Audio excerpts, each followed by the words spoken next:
দেবা বাবা, এটা কি রান্না হবে? চিকেন কষা, কোন স্টাইল হবে? North Indian. আপনি কত রকম মেনু বানাতে পারেন? প্রচুর দাদা, ইন্ডিয়ান অনেক কিছু। বলে বোঝাবো না। দাদা তোমার শিষ্য আছে কৃষ্ণনগরে একটাও? এই যে ওখানে দাঁড়িয়ে, এটা কত সালের? ওই যে রান্নার প্রতি দেখা যায়। দাদা,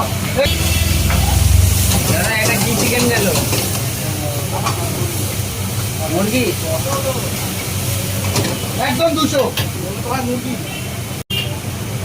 আমি লাগ খাই সবসময়। না আমি যেটা বললাম।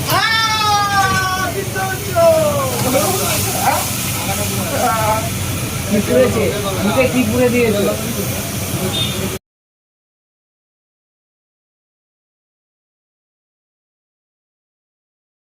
খেতে ভালো হবে তো? না